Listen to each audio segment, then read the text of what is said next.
All right, welcome to another episode of the Manaverse podcast. I'm your host, Tom Treplin, and this is the show where we talk about building successful, friendly local game stores. I have Bill Hibbler with me today, and we're going to talk about some super exciting organic Google traffic secrets that have never ever been revealed. No, that's not true. They've been revealed before, but they're coming up at Gamma Expo. But thank you very much for joining me, Bill. I'm glad we finally got a chance to record. Been a challenge. I appreciate your patience. Yeah, we've been trying to connect on this since I don't know, how long has it been since we I first? think it's been 2 months. It's been a couple months. So Yeah. glad we finally connected. And it's even more relevant than it was 2 months ago, which we'll get into. Google's made some changes. It has made some changes to kind of reinforce what we're going to talk about today. Awesome. Yeah, I'm excited. This is the kind of thing that I think about or deal with on a regular basis. And in some cases, I feel like a nerd amongst nerds in a way. There's the game store side of things, there's the hobby side of things, and then there's the nitty gritty, code details and how the internet works and how Google works and all of that stuff. That even people like us who will look at us and be like, I don't even know what you're talking about. But yeah, it'll be fun, I think, and I am excited to jump into the cool stuff that you have to reveal to everybody and how important it is. Why Google is so important. Maybe we'll just talk about that for a second. Why should somebody want to rank on Google? Why is that like a really important aspect to succeeding in their business? Some game store owners are concerned with this thing called cash flow. A lot of them never heard of it. But yeah, if you want new customers, and I have seen some game store owners might say, I'm in a little town, everybody knows about us. And I've worked with game store owners in little towns. You work with them, you can go look at your Google business profile and it will show you how many people are clicking to get directions. And you would think in a small town, if they've been to your game store before, they don't need to click for directions. And suddenly we would see over 100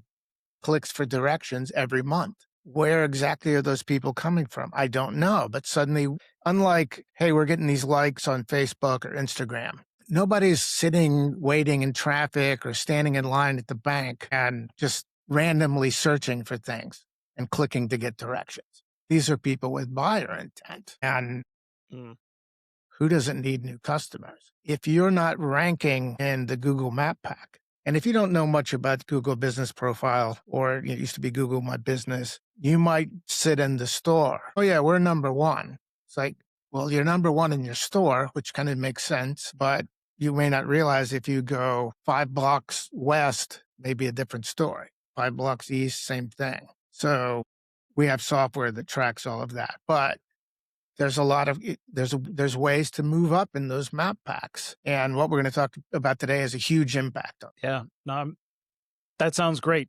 I think a lot of store owners have this, I don't want to be too harsh, but this misconception, like you said at the beginning, that everybody knows who we are. I've been here forever, right? I've been here for 5 years. Everybody knows we're here. I saturated my local market. And almost every single time that is like guaranteed to not be the case. I think there's the flip side as well, that I'm sure there are a lot of store owners who are listening to this thinking about how every single week somebody comes into their store and says, I didn't even know you guys existed. How long have you been here? Did you just open? And it's like, well, no, we've been here for years. You just didn't notice or whatever. But that, I think, is a good example that, you have as a store owner, even in a relatively small town, but especially in a big metropolitan area, people are busy. People are living their lives. They're not necessarily paying attention. And the fact that you think that because you're immersed in your store all the time, you're talking to your customers, like it's just your life, right? You think that my life is similar and everyone else that I talk to, they all know who I am. So everybody knows who I am. And that's just not the case. Almost every single time, there are thousands of potential people who would love to know, that there's a game store near them and that they do the kinds of events that you run and sell the kinds of products you sell and have no idea you exist. And Google is a very easy way to shortcut that process.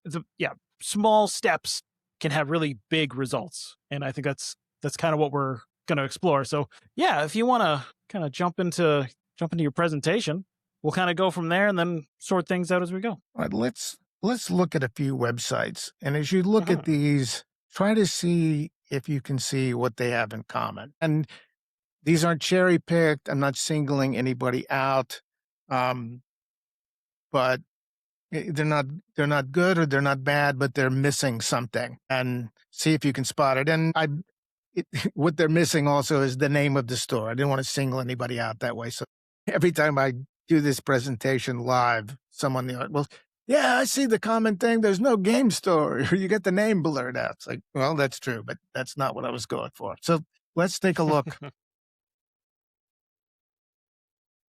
And I'm going to scroll through these, see if you see what's missing.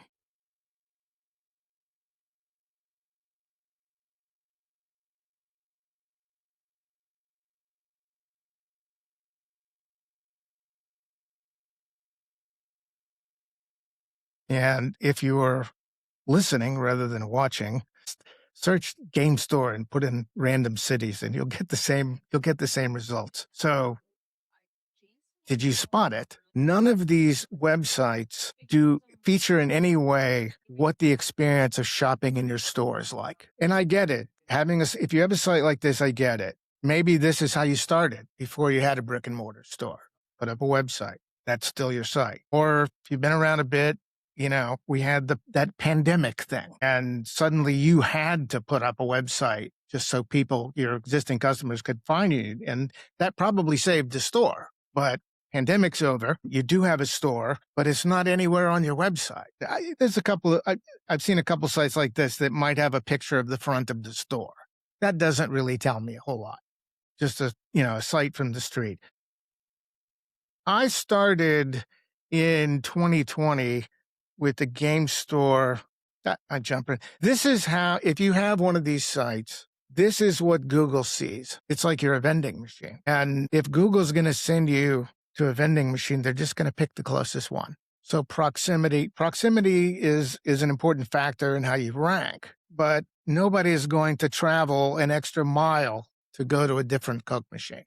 But this is what you're telling the world your game store is. That's a solid quote right there. That's not what we want. So I've been doing internet marketing for 25 years. 2020, I had been doing mostly websites and did a lot of websites in the dental industry with my friend Danielle.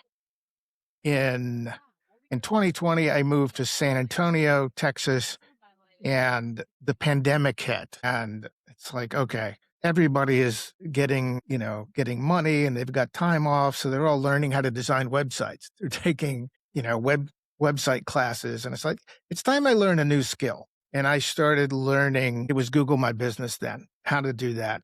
And I was using my own agency in downtown San Antonio to learn. For me, store owner is different, but as an agency, I didn't really want customers to come to me that Googled website designer near me. Because that's going to be, hey, can you do it for $100? No. Yeah, those might not be the clients or customers you want. Yeah, but to learn, I started doing it, and there's a ton of web designers and local SEO companies in downtown San Antonio where I'm at, and soon I was like dominating the map. And meanwhile, Danielle, as one does during a pandemic, decided to open a little tiny 500 square foot game store in Kyle, Texas, which is between Austin and San Antonio. And I was telling her that I was learning this, and she goes, well, hey, why don't you do it for our game store? So I started doing that. And this is a heat map that Google used to provide, doesn't now. But, in the darker purpley areas, more traffic's coming from that direction. And if you look at the red map pin, you can see where Kyle is. It's south of Austin and northeast of San Antonio. So suddenly we had people coming from San Marcos, the college town, New Braunfels, where I used to live, Seguin, San Antonio, but all over Austin. And Danielle, especially when it was just Danielle and her partner Rudy in the store, she was really good about, hey, how'd you hear about us? Where'd you guys come in from? And she was having customers come from far north Austin. And Austin's got a ton of traffic. Yet people were driving all the way past a lot of other game stores to come to this little hobby and game shop in Kyle. And we watched this grow and grow. Danielle and I have a conversation. She goes, "Well, how far do you think this can go?" And I said, "I had the feeling that if we go 150 miles north to Dallas, we're probably not gonna get Google's not gonna send people from Dallas or Houston here." I started thinking, "Okay, well, what kind of business would they do that for?" And first thing I thought of was amusement parks. It's like a destination. It's like, okay, but we're not an amusement park. What would be a retail example? And the first place I thought of was Magnolia. I always forget this part. I'm gonna come back to it. With Magnolia, this is Chip and Joanna Gaines. They have this hit TV show on HGTV, and they would buy homes in Waco, fix them up, and flip them, or people would hire them to come in. And it got so big that not only did they now produce, they have like several spin-off shows. They have restaurants all over Waco. They have this place called Silo with a bunch of different shops there. They've bought back some of those houses that they flipped and they're renting them out as Airbnbs. It's like, okay, this is that kind of example. And I looked at their site and I saw the first thing that attracted my attention was that word visit, which I now use on every website that I build for a game store. Visit. And in this case, if you look at the menu underneath visit, shop, eat, stay, calendar, their events, book an experience. And I thought, we can do all of those things for a game store. And, back up to the top menu on the left, you see shop, that goes to the e-commerce store. Cook, watch goes to their videos about their About Me page. It's like, this could work. And I'm going to go back to this slide I skipped. So if you look, I just typed Portland, Oregon here, but you take any place that might be an attraction, but that's not a business. Could be a city, it could be something like Grand Canyon. Because if it's a business, it's going to have a Google business profile. But it's like, what does Google show us? In their mind, this is the information people need for a destination. If you notice, places to stay, where to eat. Over on the right, you can see the weather. What's the weather there? How to get a flight there. There's maps, there's photos. So Google gives us some clues, and you can see that's basically what they followed here at Magnolia. And let's look at another example real quick. This is Mall of America. I don't know about you. I've never been to Mall of America. And it's interesting. It's almost branded that way, kind of like the Dallas Cowboys are America's team, the Mall of America. But why would anybody travel across the country to go to a mall? But you look at how they position themselves: shopping, entertainment, food and drink, visit, services. There's that word again, visit. And when you click on visit, this menu is going to pop up and you can see all my arrows here. Plan your trip. The first, if you think about it, it's like plan your trip to the mall, book your hotel, transportation, hours and directions, accessibility, attractions, parking, electric vehicle charging. You can see some other things here, first responder discounts, so on and so on.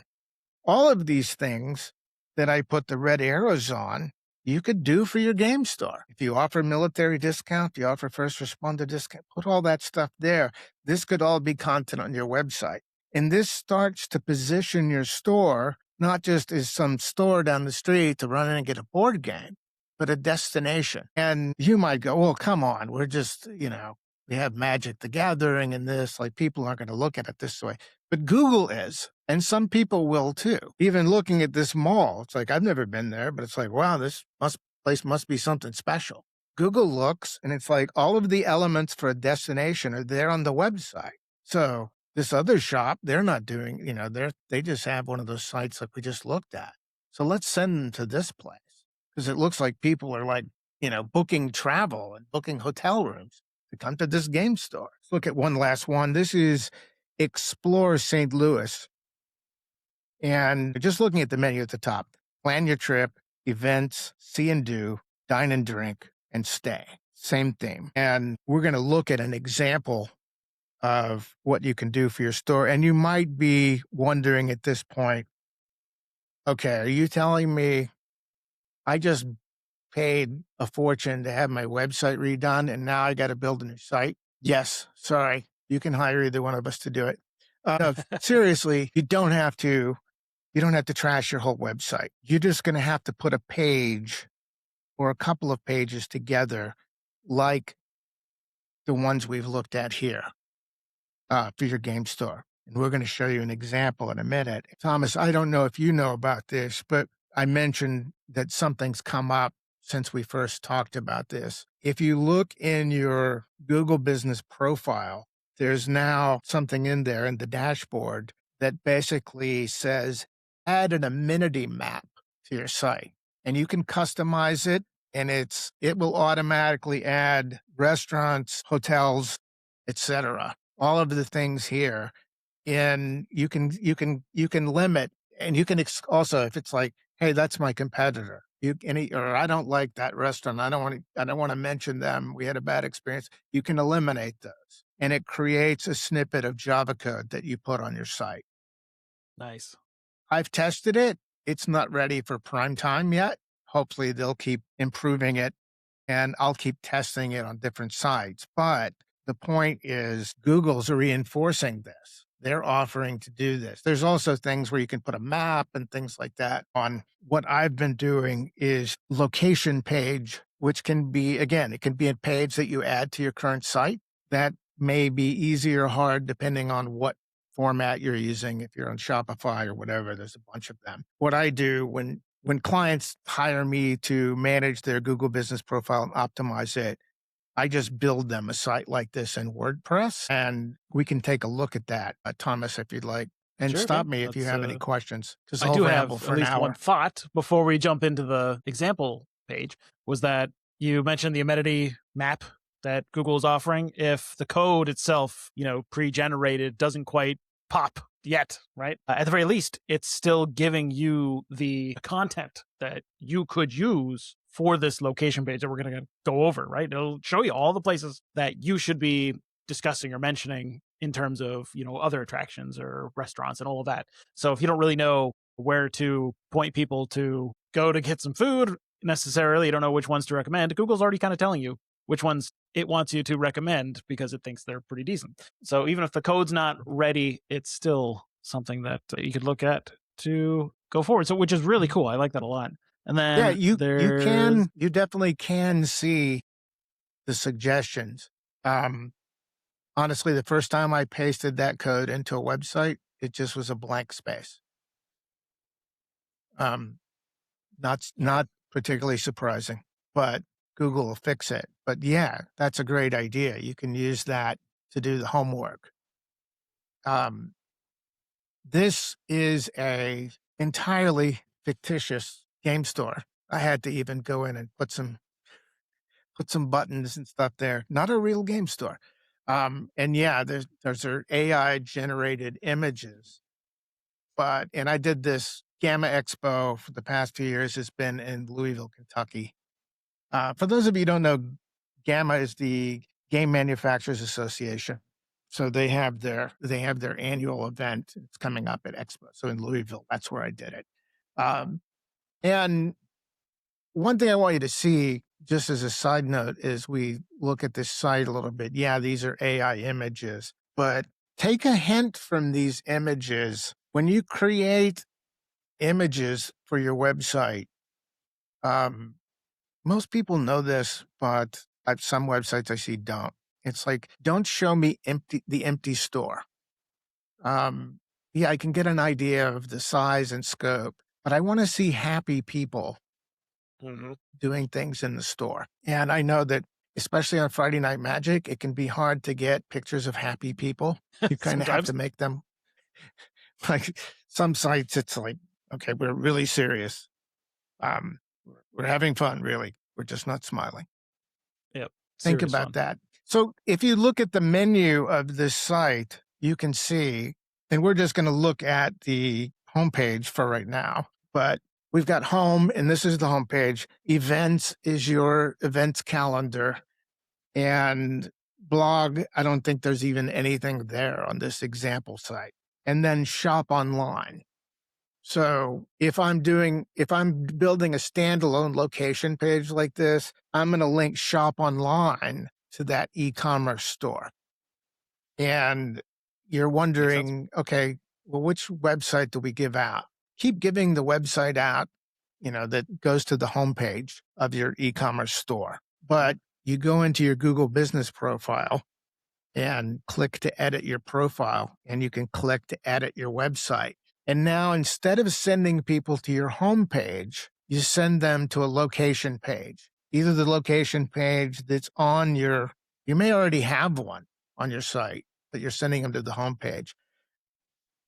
Or if you build a standalone site like this one, put that link in Google Business Profile.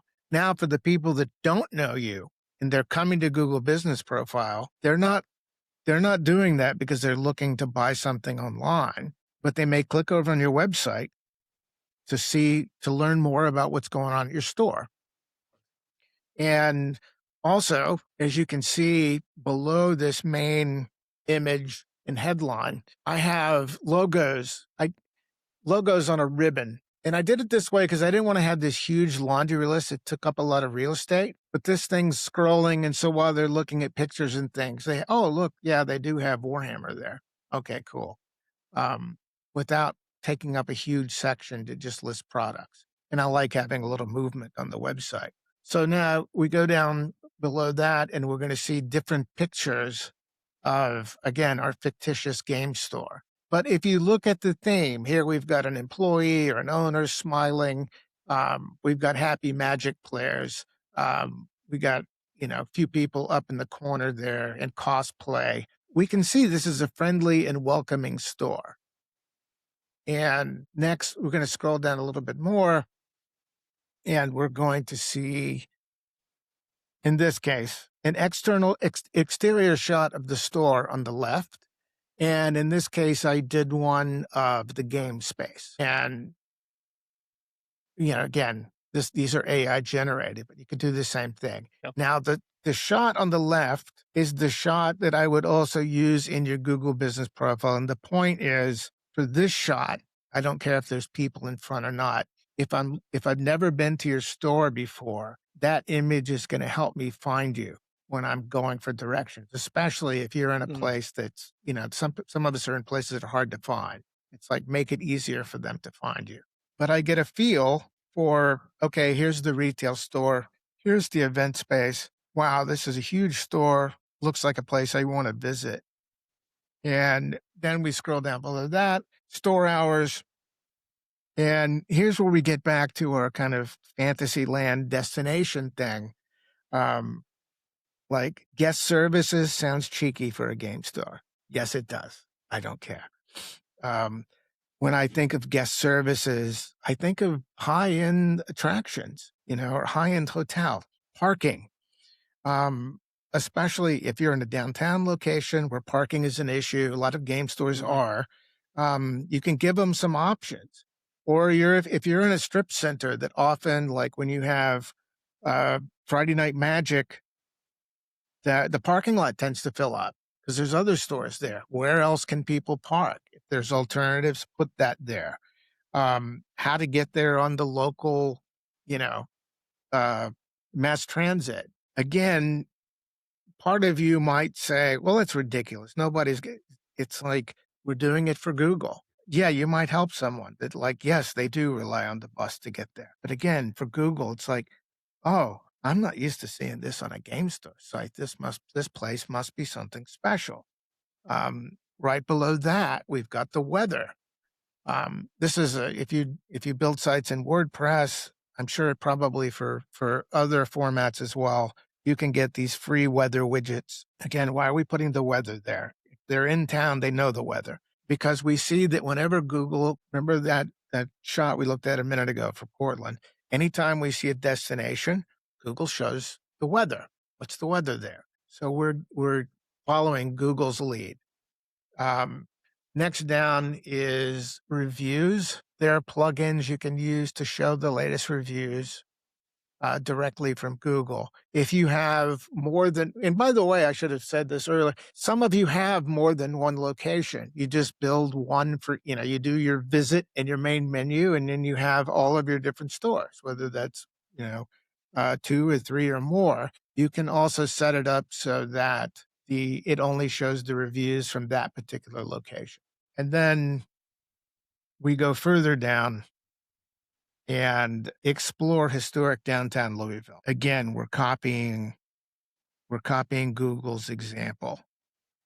And of course, this isn't exactly what downtown Louisville looks like, but maybe if you crossed it with Manhattan, but it's a cool place. And this, I set this fictitious store in downtown Louisville, but you could have you might be 20 miles from the city center. You can still show pictures of downtown or something. If you've got another old town square kind of thing near you, put an image of it. And then if we look below that, things to do in downtown Louisville, places to stay. And I did links to these, all of these, the Galt House Hotel, which is the convention hotel for Gamma, the Louisville Slugger Museum. I did links to it because that's what Google would do. And that's what attractions do. So I'm basically emulating that. And I'm going to scroll down a little bit more. And we've got the game store on the map. That's a Google map. Your Google business profile has code where you can embed that on your website. And then finally, some of this is a little advanced, but neighborhoods we serve. In this case, I have a plugin that does this that I bought rights to, and it goes out to maps of each of those neighborhoods, which go out to streets in each of those neighborhoods, driving directions, bus routes. You don't have to do this. You could. But I'm further linking this to the community. And then below that, it's the typical, um, you know, the toolbox, the stuff that doesn't go anywhere else. And one thing this is just a minor thing, but I'll point this out. If you notice, now we've got the social media icons. Why didn't I put those up top like we often see on website? If I have a customer coming in on social media, I want them to go to my website. If I've got them on my website, I don't want to send them back to my social media.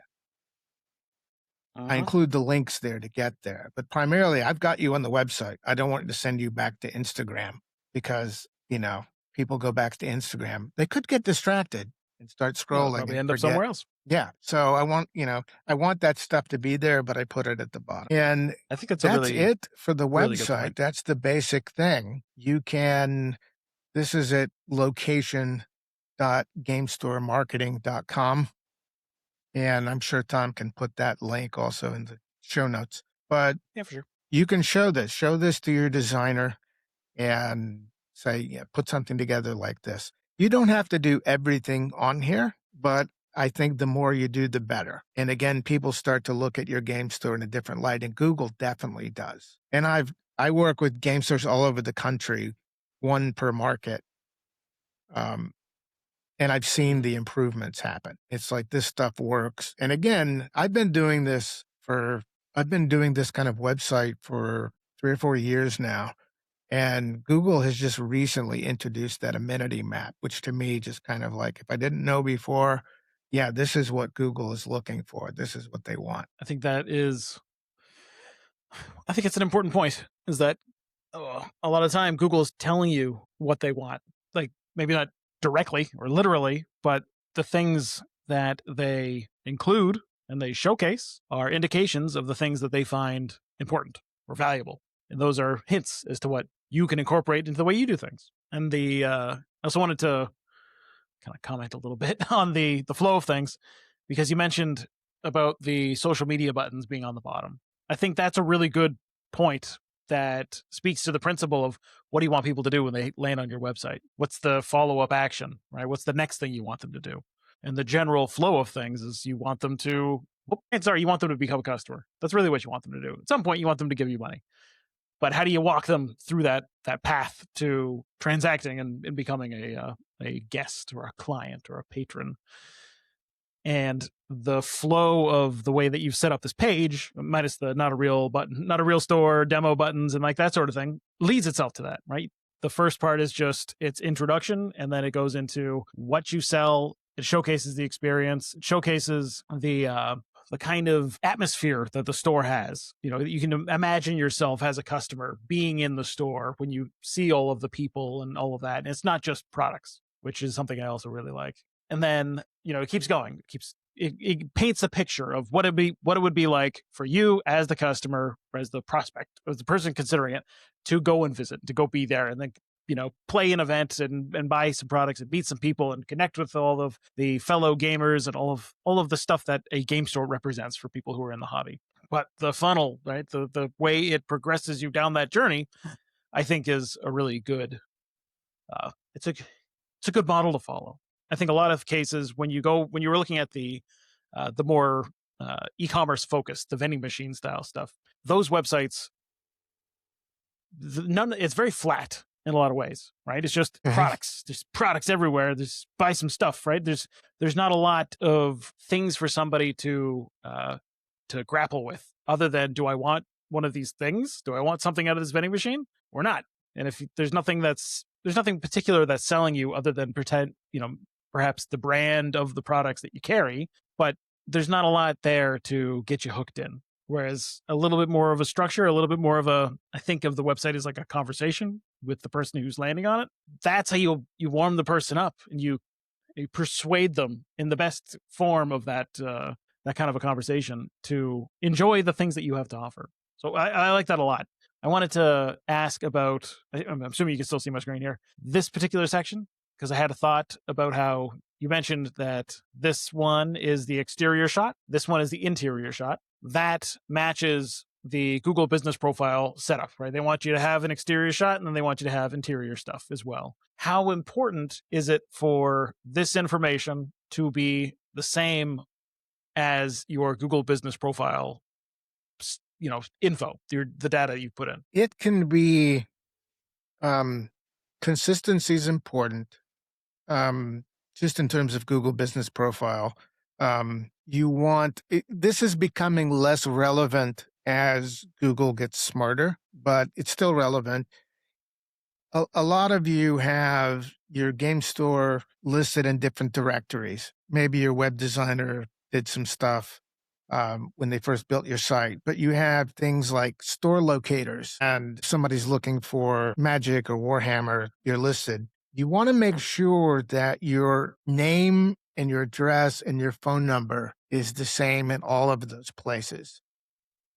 And what happens is, a lot of time you're moving to a new location, and, that's a huge undertaking. Oh, yeah, we need to update the website. Nobody often thinks of, oh, we need to go back and change our listing in all these directories. Then Google's confused, because now you have a link to a store that they can't find any reference to. So those directory listings in SEO industry are called citations. And again, you also, let's say, like I live at, wait a minute, I don't want to give out my address. Let's pretend I live at 123 North Main Street. I might write my address is as 123 in Main Street, and I might spell out street. But the next time I fill out something, I might spell out north and just abbreviate street. I might put my phone number as 1512, blah, blah, blah. Somewhere else, just 512. Or I might have a different phone number. You may have more than one number for different reasons, but it needs to be the same everywhere. If not, Google gets confused. So again, it's not as relevant it used to be, but it's like the consistency is important. Now, what you were showing on the website a minute ago with the storefront, and in this case, it was the event center, the fictitious event center in that site. But I have used this layout for real stores, and it's not interior and exterior shots for Google. We do that in the business profile. But in that case, if you click on that picture on some of my customer sites where I've done this, it actually goes to a separate page that talks more about the store, or a different page that talks more about in some stores, it might be like they have an outdoor area, or maybe they're a board game cafe and they have a separate thing. So we've got menus and stuff over there. But when it comes to your Google business profile, you think about the questions that people have if they're looking for a game store in Google. It's like, what does the store look like? Can I find it? Do they carry the games that I like to play? So when I'm managing a Google business profile, these are things I'm doing. I'm doing a mix of product images. I never use stock images on a Google business profile because Yeah. Google ignores them. Oh, yeah, we know that one. So you may have the stock product image. It's so easy on sites like Canva and stuff to pull the background and put it on something with your logo or something so that it's a unique graphic. But if I'm going through looking at all the photos, it's like, okay, I see the products that they're carrying. I see event posts. That can be a huge factor. Because if I'm looking at 2 stores and I'm trying to decide which one I like, and I notice, look, it's Warhammer night. We can make it. Let's go. That might be the deciding factor. And you have to think of that differently than your other calendar. People aren't going to come there to check your calendar. But if I'm looking at your store, so I also want to promote an event that's happening right now, tonight, not, hey, look, in 2 weeks, they've got a Magic pre-release. Yeah, I don't care. Put that on your Facebook. Put that for your existing customers on your social channels. But here, it's like if you got something tonight, that might bring people in tonight. You don't want people to, oh, we'll wait and go, in 2 weeks. No, we want them to So come. the They're business looking. profile, it's more immediate. Yes. Like if someone's Googling it, they're Googling it because they, like you said at the beginning, they have intent. They want to do Yes. something. That's why those, So telling them, hey, this is what's coming up now. yeah, social channels are important. It's when I first presented this at Gamma Expo, Danielle and I spoke together and we talked about it like we called it meet the dating profile for business. And it's kind of what it's like. You start, you don't go out on a first date and say, marry me. The dating profile has a different purpose than the other social channels. The same thing here. This is your first encounter. Okay, where are they at? Let's look at their website. And pictures are coming by, and there's updates. There's all these things for them to look at. That's the conversion side. Just like we have a website that converts, the call to action is either to call the store, click to buy something from the website, or click to get directions. Directions are my favorite. I find with some customers, optimizing Google Business Profile, doing these things I'm talking about can actually cut down on phone calls because now they don't have to call and you're short on employees. Now I've got to stop and talk someone through, a question that it could be on your Google Business Profile already. Yeah, for Do you sure. buy and sell singles? Do you carry this? Do you carry that? So it can cut down on phone calls. The more Yeah. information that's there. I have 2 thoughts on that too, as well. To interrupt you for a second, the clicks to call, awesome, right? It's again intent of some sort. They are interested in something. They want more info, or they want to know, that you have it, so they can come get it, right? But well, giving away the secret, perhaps. I have a client who doesn't do phone. They have no phone. They have a number, but they do not do the phone. So everything is text based, which has turned out to be a really good way of interacting with customers because it's all documented. So you don't have any mismatch of, well, this person said this on the phone and now I'm here. There's none of that stuff. It's all just like, well, let's go back to the records. Here it is. Here's what you said. Here's what we said. But also it cuts down on a lot of that, is tire kicking.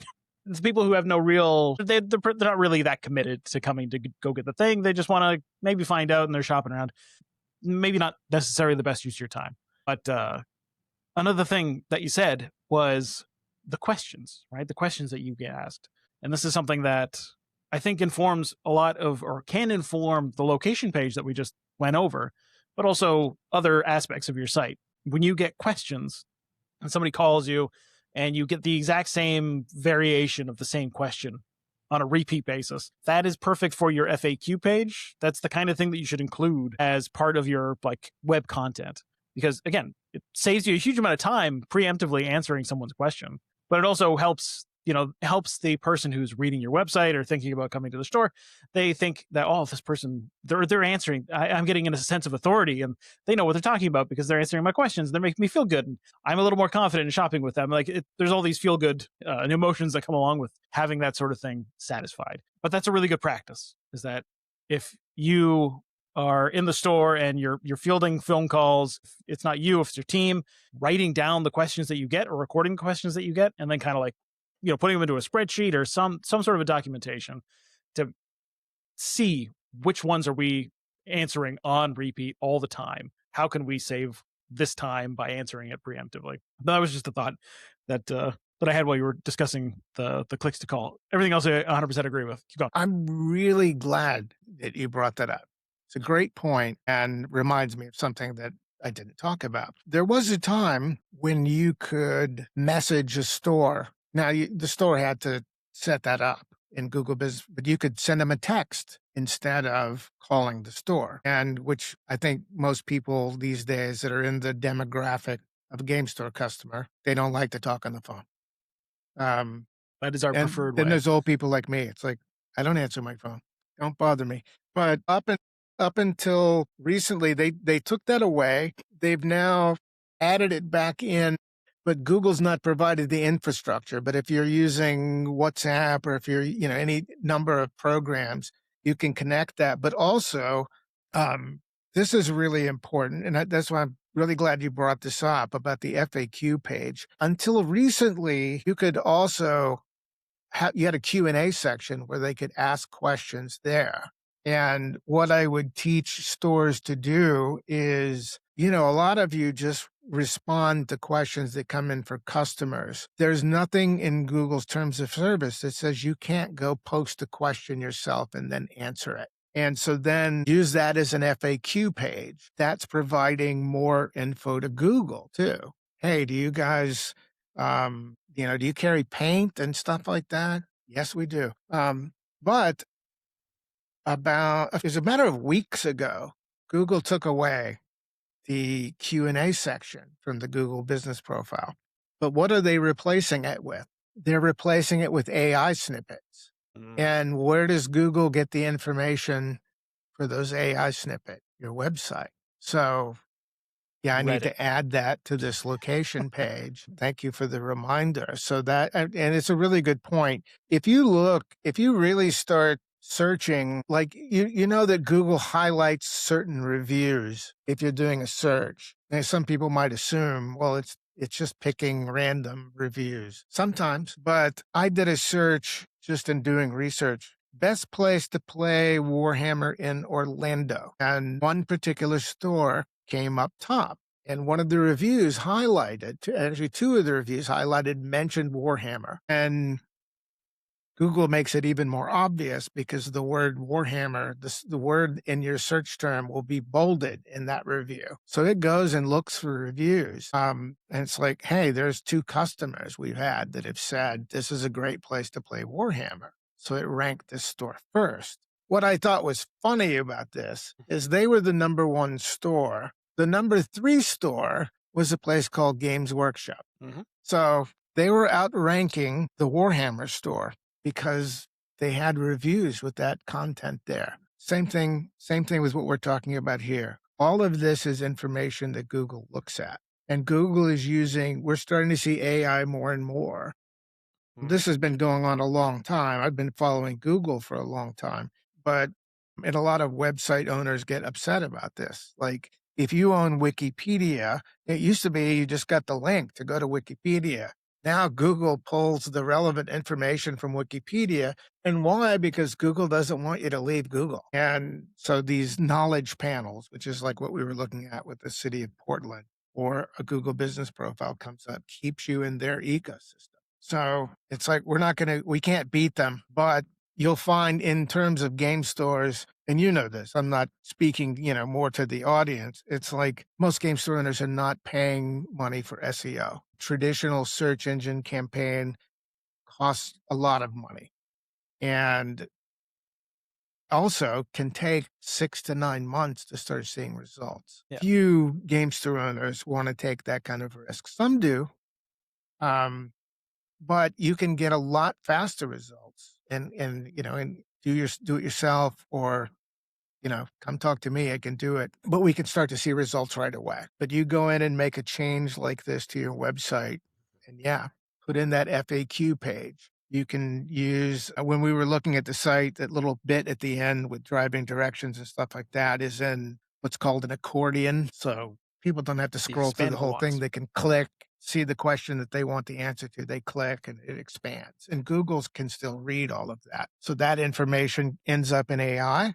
You'll start to rank higher for those terms. And you don't have to, because, if there's a customer, God, I wish a customer would ask me this question. It's like, well, you don't have to do it. You can put the question in your FAQ. Yeah, exactly. You started getting me some curious. I'm looking at some data. But yeah, the one of the things that I want people to think about is the value of traffic. Because I think bringing it to like, what does it look like for bottom line kind of impact, I think would help connect the value of what we're talking about. Because it's the same thing as what you mentioned before with social media. What's the value of a like? Pretty much zero, right? It shows nothing. But what's the value of a person coming to your store, like the click to get directions to come to your store? How much is that worth to your business as a game store, right? How many people who walk in through the door for the first time, how many of them end up turning into customers? What's your conversion rate on, door opens to cash register ringing up? You can do the math and you can work out roughly what that kind of is worth to your business. And then that's a way for you to figure out what the potential value is to having more people show up, right? You said at the beginning that, stores were getting hundreds of direction requests from Google, from the business profile. That's 100 people who probably have never shopped in the store before, because otherwise, they know where you are. So if you had 100 new people show up to your store today, or not maybe today, 100 new people show up this month, let's say, what does that look like in terms of revenue generation? That's a reasonable thing to consider, right? But then also the not just the people in the door, you can do the same math for your website too, right? For the e-commerce side of things, you could have, if you had 100, let's just keep the number the same, you had 100 website visits. If your conversion or your average conversion rate is between 2 and 3%, which is kind of standard for an e-commerce site, and your average, ticket value, your average cart value is probably $60 to $80 to $90, somewhere in that range, then you could do the math and say, well, every 100 visits, I will have, let's say, 2 people check out. Average dollar value of that would be, let's say, $120. So for every 100 people hitting your website for the first time, that could theoretically generate $120 worth of revenue from your website. Scale that up, right? And then I feel like connecting why organic traffic is so important is an important aspect of getting people to take action on this sort of thing. Well, there's traffic and there's conversion. And some people, especially early on with internet marketing, everybody was just focused on traffic. It's like, if you can increase your conversion, it's the same thing. And a lot of times you can change one word or one line on your website and increase conversion. So in terms of Google Business Profile, what we've talked about doing to your website can definitely help convert, but we're talking about using it to get more traffic from Google to start with. Some of the other things I mentioned, like posting these photos and posting events on the Google Business Profile, help with conversion. That's the tip. Look, there's an event happening. That's the tipping point. Or these photos help convince me. And all of these statistics are available in your Google Business Profile going back 6 months. It will show you how many times your profile was seen by people. It appeared in how many searches. You can see, like, nobody ever looks at this, but you can see all of the things that people are searching to find your store. And of course, the first, usually the top 3 or 4 are going to be variations on your name or your address. But then we start, and I've seen stores, it's like, yeah, our customers are all about Dungeons and Dragons. They don't care much about this. And I say, well, it's interesting. You had 300 searches for Warhammer. You had 50 searches for D&D.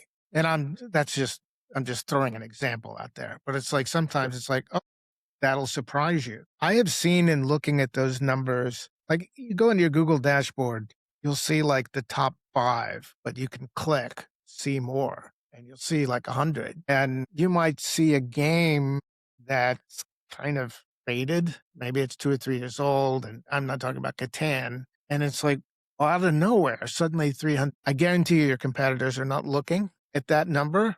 It's like, what does that number mean? Well, it might mean that that game came up in a movie or a TV series, and suddenly it spiked interest. And if you spot that, and maybe now you do a post or you put a picture of the game on your Google Business Profile and maybe order a couple of extra copies, you'll be the game store in town that has that. And you might say, well, I'm not going to do, it's like, I don't make that much money off that one game. It's like, yeah, but Mm, now we've got a new customer. yep. And, as you were just talking about, I was kind of surprised when I first came in, when I started working with Danielle and then came into Gamma. And I'm now in the membership committee and I've talked to them about this. It's like, why aren't you, because I worked in other, primarily music industry for me, but also I was in NAM, which is the music merchants, like where all the new guitars and drums come out, all the rock stars go. But they would provide information that would help me determine lifetime value of a customer. At Gamma, it was like everybody just said, everybody knows it's average transaction is $40 and our profit on that is 20. So that's what we can afford to spend to acquire a new customer. It's like, so all your customers just come one time and you never see them again? Well, no, but there's no way to calculate that. It's like, yeah, there is. Sure, there is. Yeah. I've had other, you know, I've got clients that are, more savvy that say, a hardcore Magic customer is worth $5,000 a year to them.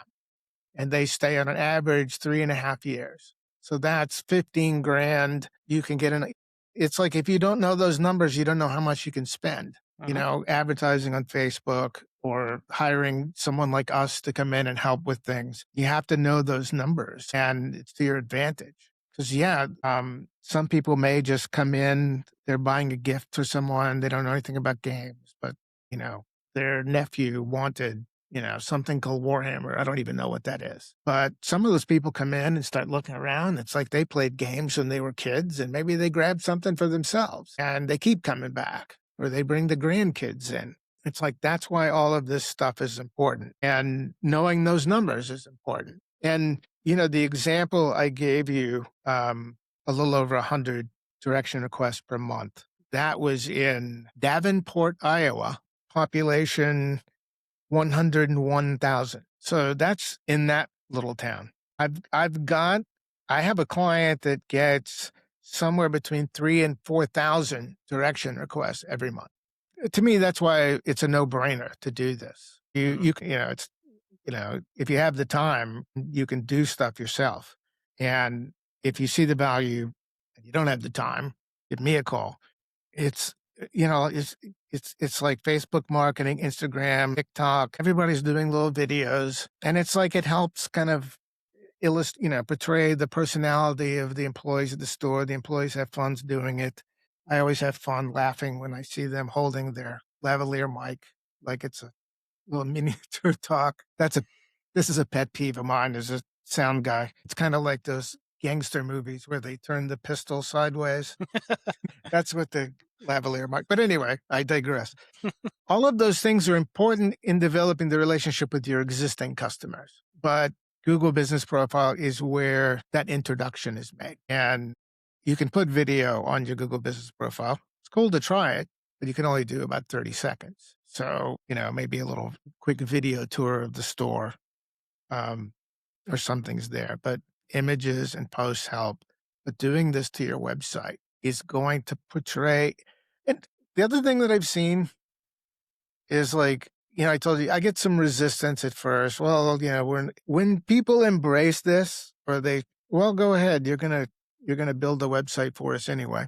Go ahead. They start seeing their store differently. They start, maybe customers come in. I was very excited, the website, and we booked the hotel you recommended, and yeah, this is really a cool area. It's like one of my clients said, we want to be the friendly neighborhood game store to neighborhoods and cities that don't have a local game store. And so Mm. suddenly people in communities that don't have anything, like, yeah, they're making a day of it. Come in. You start rethinking it. Sometimes you just get a new appreciation for your city. And there's nothing wrong as well of, in all of this places to stay, places to eat, link out to these websites. You're helping you're helping your community. You're helping those businesses. I don't It usually doesn't go, hurt hey, for we them to put, also link back to you. yes, That's also a nice yes. bonus. And what I ideally would love to happen is someone in that restaurant or that, hey, how'd you hear about us? The Game Store website. game store website. Oh, yeah, I've seen that place. I've never stopped in there before. Is that what they sell? Yeah, it builds up your community. And again, that's what attractions do. You can carry, you don't, and all of this, like we looked at that Mall of America, where it was all those different things. You don't have to like go build all of that out at once, especially, maybe you're doing your own website, or you have someone on retainer. It's like you can do a little bit at a time. Yeah, You can go back like, okay, let's do an accessibility page. It's more content. Google now pays more attention to your site. And when they pay more attention to your site, they're going to get more people to pay attention to your store. that's a nice little quote right there too. I'm going to take that one. That'll be a good showcase. I like it. So I think we beat them over the head of the value of why this is worth pursuing. What would be the next step for somebody who's like, this sounds great. What do I do? What's the next thing that they should do after listening to us? Number one is make note to go look at that example website. Also, if you come to my site, GameStoreMarketing.com, you have the ability to book a free map from me that shows you. We were talking about this at the beginning a little bit. You know, I always kind of relate it to the Verizon guy walking around. Can you hear me now? Can you hear me now? Imagine if the Verizon guy was, am I dating myself with that reference? I'm thinking, like, yeah, it was only 30 years ago. But basically, it's showing you how you rank in all of these different neighborhoods. It's a special map. Google doesn't provide this, but it's like you can go in, you click on you'll see the link on my website or the button. Click on that. You fill in a little bit of information about your store, basically the name, zip code, a few things like that, and your email address. Within usually about 5 minutes, you'll get the map. And then you have the option if you'd like to book a call and for me, you have questions, me to explain this to you. You don't like what you're seeing, you want to make it better, book an appointment and we can talk more. There's also a ton of free information for the DIYers out there of how to do this stuff.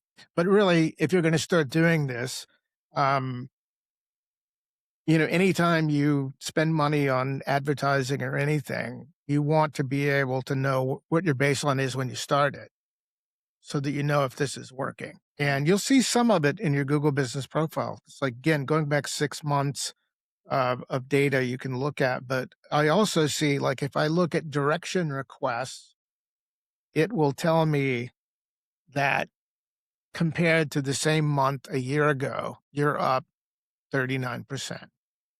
Or you're down 5%.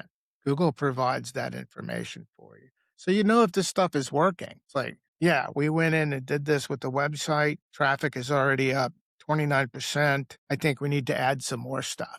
Or maybe we need to treat Google Business Profile like we do all these social media channels, which is, as you probably know, I look at game store profiles all over the country or all over North America. And most game stores, they know about the Google Business Profile. They have a listing. They went in and loaded some pictures when they first opened, and they have not posted again since, 2012. Mhm. They just don't think about it. Even, sometimes they respond to reviews. It's a whole other conversation. But most people, it's like, it is not build it and forget it. You wouldn't do that on your social media channels. You shouldn't with Google Business. I think that's a really good point. Thinking about it like a social channel, like a social feed, instead of this one-time setup that you just needed to put your address in the phone book and now it's there. You don't have to keep doing anything with it. It's not like that. It's something that's a living, breathing kind of entity that you need to keep up to date. And you get the bonus reward for doing that of Google sending you lots of people and lots of traffic. So I think if you're going to spend time, keeping your social feeds going on, this is probably a lot more impactful. Not that social media is bad or not necessary, but if you want to get some new people in the store, I think this is a really good place to start. Yeah, I mean, obviously existing customers are really valuable. It's a lot easier to sell to an existing customer than a new one, but you need both because, Yep. people move on. Sometimes you're in your customers are coming from the local college and they move on. They graduate. They transfer to another school. You're losing people that way. You always want new people coming in. Yeah. My wife always uses the analogy of a Ferris wheel. the Ferris wheel of retention. Some people are coming on and they're going around the wheel, and some people are getting off and they're leaving and they're going somewhere else.